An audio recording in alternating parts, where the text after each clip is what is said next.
என்ன கிளாஸ்ல பார்க்க போறோம்னா, பீட்ஸ் 3mm பீட வச்சு நம்ம மிஷின் த்ரெட் வச்சு எப்படி லோட் பண்ணி ஸ்டிச்சஸ் போடுறது அப்படிங்கிறத பார்க்கலாம்.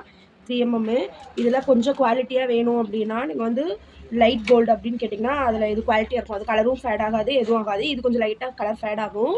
நீங்க லைட் கோல்டு அப்படின்னு கேட்டிங்கன்னா, இந்த பீட்ஸ் 3mm பீட்ல லைட் கோல்டு கேட்டிங்கன்னா, இந்த கலர் ஃபேட் ஆகாத பீட்ஸ் குடுப்பாங்க. நீங்க கஸ்டமர்ஸ்க்குலாம் போட்டு குடுக்குற மாரி வேணும் அப்படின்னா, நீங்க இந்த பீட சஜெஸ்ட் பண்ணாதீங்க. லைட் கோல்டு பீட் சஜெஸ்ட் பண்ணி வாங்கிக்கோங்க.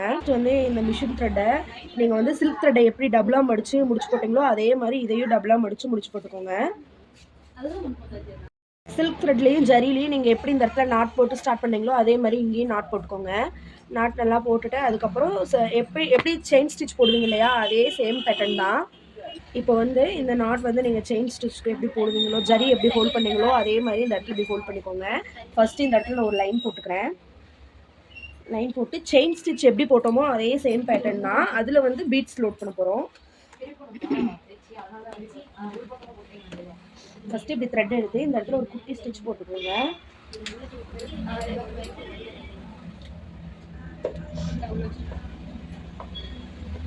ஸ்டிச்சஸ் போட்டதுக்கப்புறமா நீங்கள் வந்து இது லோட் பண்ணுங்கள். 3mm பீடு ஃபஸ்ட்டு உங்களுக்கு ஸ்டார்ட் பண்ணும்போது நீங்கள் வந்து ஒவ்வொரு பீடாகவே லோட் பண்ணிக்கோங்க. ப்ராக்டிஸ் ஆக ஆக தான் வந்து இது நிறையா பீட்ஸ் லோட் பண்ண முடியும். ஃபஸ்ட் நீங்கள் ஒவ்வொரு பீட்ஸாகவே இதில் லோட் பண்ணிக்கோங்க. இந்த மாதிரி இதில் லோட் பண்ணிவிட்டு பீட்ஸ் எல்லாம் இதில் லோட் பண்ணிக்கோங்க. இப்போ நான் லைன் போட்டு வச்சுருக்கீங்களே, ஒரு பீடு எடுத்து அதில் இப்படி லோட் பண்ணுங்கள். ஒரு பீடை மட்டும் விடுங்க. ஒவ்வொரு 3mm பீடு வந்து ஒவ்வொரு பீடாக தான் லோட் பண்ணணும். லோட் பண்ணி செயின் ஸ்டிச் நீங்கள் எப்படி போடுவீங்களோ அதே மாதிரி சேம் ப்ராசஸ், எல்லாத்துக்கும் ஒரே ப்ராசஸ் தான். செயின் ஸ்டிச் போடுற பேட்டர்ன்லேயே போடுங்க. மறுபடியும் செகண்ட் பீடையும் இப்படி லோட் பண்ணுங்கள். ஒவ்வொரு பீடாக லோட் பண்ணுங்கள். ஒவ்வொரு பீடாக லோட் பண்ணி ஒவ்வொரு பீடாக போடுங்க. இது வந்து டபுள் நூல் தான் யூஸ் பண்ண மாதிரி லோட் பண்ணுங்கள். லோட் பண்ணி எப்பயும் போல் செயின் ஸ்டிச் போடுவீங்க இல்லையா, அதே மாதிரி போட்டுகிட்டே வாங்க. அதே மாதிரி தான் லோட் பண்ணிகிட்டே வரணும். இதில் உங்களுக்கு தெரியுமான்னு தெரியல, நான் இன்னும் கொஞ்சம் ஜூம் பண்ணி கூட காமிக்கிறேன். இந்த மாதிரி ஒவ்வொரு பீட்ஸாக இதில் போடுங்க.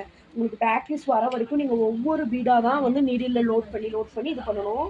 நீங்கள் ப்ராக்டிஸ் இல்லாமல் நீங்கள் நிறையா பீட்ஸை உள்ளே லோட் பண்ணி அதை கொஞ்சம் கஷ்டமாக இருக்கும் ஹேண்டில் பண்ணுறது. நீங்கள் இப்படியே ஒவ்வொன்றா ஹேண்டில் பண்ணி இது வந்து 3mm பீடு வந்து ஒவ்வொரு பீடாக தான் ஸ்டிச்சஸ் போடணும். சரிங்களா? அதிக பீட்ஸ் இதில் லோட் பண்ணோன்னா கேப் வரும். நீங்கள் இதில் வந்து ஒவ்வொரு பீடாக தான் லோட் பண்ணணும். எனக்கு ப்ராக்டிஸ் இருக்கிறதுனால நான் 2, 3 அந்த மாதிரி லோட் பண்ணுறேன். உங்களுக்கு ப்ராக்டிஸ் இல்லாததுனால நீங்கள் வந்து ஒவ்வொரு பீடாக தான் இதில் லோட் பண்ணி ஸ்டிச்சஸ் போடணும். செயின் ஸ்டிச் எப்படி போடுறீங்களோ அதே சேம் ப்ராசஸ் தான் இது. இந்த மாதிரி லோட் பண்ணிவிட்டு இந்த மாதிரி ஸ்டிச்சஸ் போட்டுட்டு கடைசியாக எப்பயும் போல் நீங்கள் எப்படி எண்ணாட் போடுவீங்களோ அதே மாதிரி சேமாக எண்ணாட் போட்டுக்கோங்க.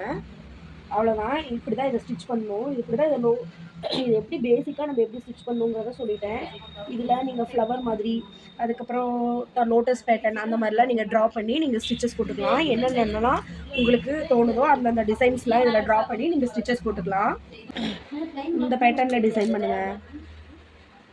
இது கொஞ்சம் ரிஸ்க்கான டிசைனாக இருக்கும். ஏன்னா இந்த வளைவெல்லாம் எப்படி கொண்டு வரது, ஷார்ப்னஸ் வர்றது மாதிரி இந்த மாதிரி டிஃப்ரெண்ட் டிசைன்ஸ்லாம் ட்ரா பண்ணி அதுக்கப்புறம் நீங்கள் ஸ்டிச்சஸ் போடுங்க. இதில் எப்படி நான் லோட் பண்ணி ஸ்டிச் பண்ணனோ அதுவே சேம் ப்ராசஸ் தான். இந்த மாதிரி டிசைன்ஸ்க்கும் லோட் பண்ணி ஸ்டிச்சஸ் போடணும். செயின் ஸ்டிச் ஒன்றே தான், அதுக்குள்ளே இந்த பீட்ஸை லோட் பண்ண போகிறோம். 3mm பீடு ஒவ்வொரு பீடாக தான் நீங்கள் லோட் பண்ணணும். ஒவ்வொரு பீடாக தான் ஸ்டிச்சஸ் போடணும். ஏன்னா இது பெருசாக இருக்கனால 2, 3 அந்த மாதிரி ஸ்டிச்சஸ் போட்டிங்கன்னா வளைகிற மாதிரி பீட்ஸ் ஆடுற மாதிரி ஒரு சின்ன கேப் வரும். நீங்கள் இப்படியே இதை 3mm பீடை லோட் பண்ணுங்கள். இதோட கிளாஸ் முடிஞ்சிச்சு. தேங்க்யூ.